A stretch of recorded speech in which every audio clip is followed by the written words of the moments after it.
Dans cette vidéo, vous allez apprendre comment vous pouvez améliorer vos offres pour ne pas faire fuir des futurs clients.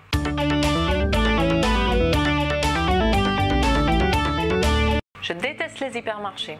Quand je me retrouve devant les rayons pâtes et que j'ai le choix entre 150 différentes sortes de spaghettis et au moins autant de fusilli, torsades, coquillettes et consortes, j'ai envie de partir en courant. Je suis complètement submergée et je finis par acheter le strict minimum pour pouvoir partir le plus rapidement possible. Et en fait, je suis loin d'être la seule. 2 psychologues ont fait une étude concernant l'effet du choix sur notre comportement d'achat. Dans une des expériences décrites dans leur article scientifique, ils présentent 24 différentes sortes de confitures dans un stand en supermarché. Et la semaine suivante, ils présentent dans le même stand, dans le même supermarché, seulement 6 sortes de confitures. Les résultats étaient stupéfiants.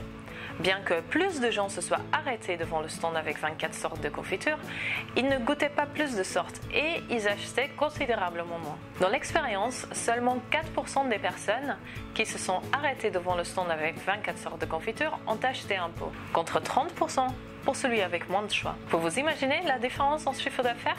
Et sur le web, on peut rencontrer la même situation.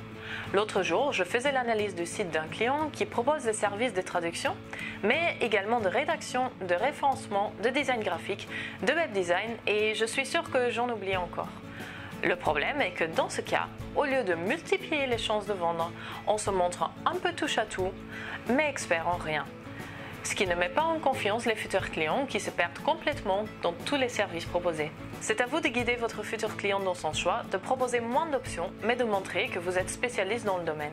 Et bien sûr d'expliquer clairement les bénéfices de chaque service pour votre futur client. Faites la même chose si vous vendez des produits.